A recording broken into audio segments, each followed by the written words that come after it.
आज विश्व पर्यावरण दिवस है। प्रकृति और पर्यावरण का संरक्षण करके ही हम न केवल जीव सृष्टि की रक्षा कर पाएंगे, अपितु एक सुखद और आनंददायक जीवन प्रत्येक जीव जंतु को देने में सफल हो पाएंगे। कोरोना संकट, जो वैश्विक महामारी कोरोना आया है, इसने हमारे सामने आज अनेक ऐसी परिस्थितियां दी हैं और सोचने के लिए प्रत्येक नागरिक को मजबूर किया है कि प्रकृति के साथ खिलवाड़ करके हम पर्यावरण को जितनी क्षति पहुंचाएंगे उसकी कीमत हमें चुकानी पड़ेगी।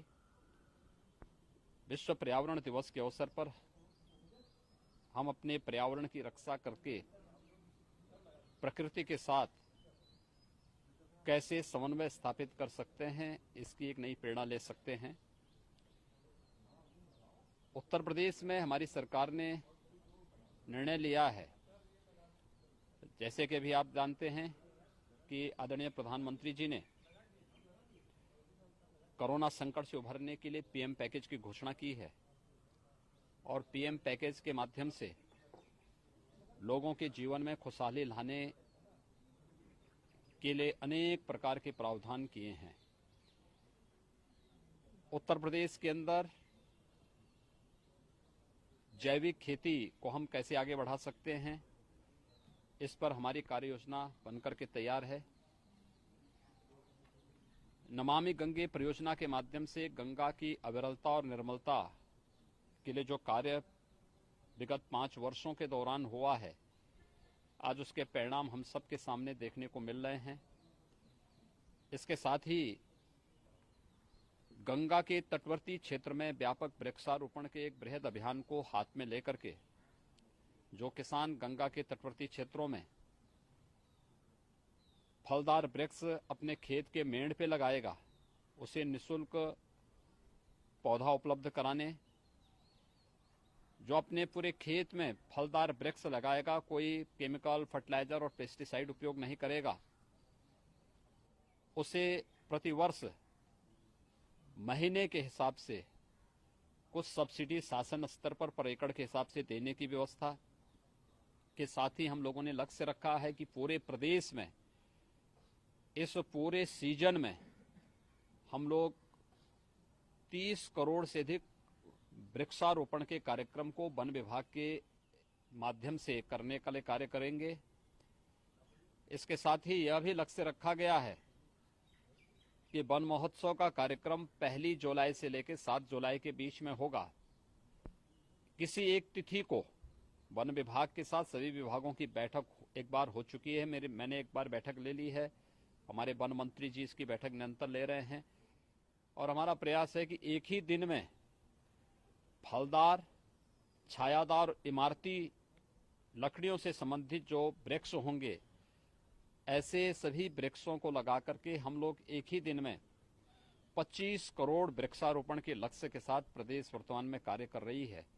और मेरा विश्वास है कि विगत 3 वर्ष के दौरान वृक्षारोपण के जिस कार्यक्रम को हम लोगों ने प्रदेश के अंदर किया है, उसमें एक एक वृक्षारोपण के कार्यक्रम को जियो टैग करना, उसके संरक्षण की व्यवस्था करना, प्रदेश के वनाच्छादन को बढ़ाना और लोगों को पर्यावरण के प्रति अधिक से अधिक जागरूक करके प्रकृति के संग रहने के लिए आगे बढ़ना, यही आज का संदेश है।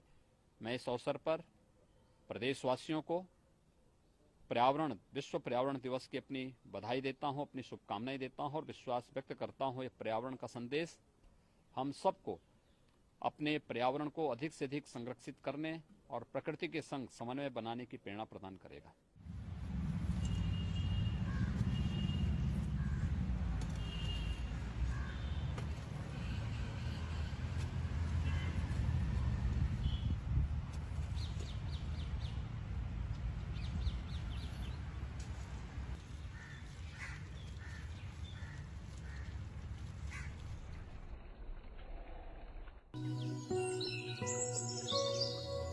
यदि ये पेड़ वाईफाई देते, पता नहीं कितने पेड़ लग जाते, लेकिन ये पेड़ केवल ऑक्सीजन देते। ऑक्सीजन हमारे जीवन के लिए बहुत महत्वपूर्ण है। आज मैंने भी सेम हाउस में एक पौधारोपण किया है। आप सब भी अपने घरों में, अपने आसपास में एक पेड़ जरूर लगाएं। छत्तीसगढ़ में 44% जंगल है। हमारी पहचान, हमारी संस्कृति, हमारा जो जनजीवन इससे जुड़ा हुआ है।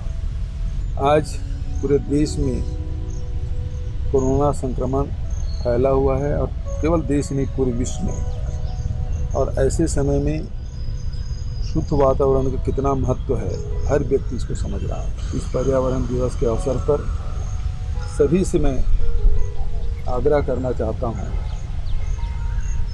एक पेड़ अवश्य लगाएं और उसे जीवित रखने की जिम्मेदारी स्वयं ही है, ताकि पेड़ पौधे बढ़ें, जिससे हमारे आसपास में वातावरण अच्छा हो, शुद्ध ऑक्सीजन हमको मिल सके, हरियाली ज़्यादा से ज़्यादा हो।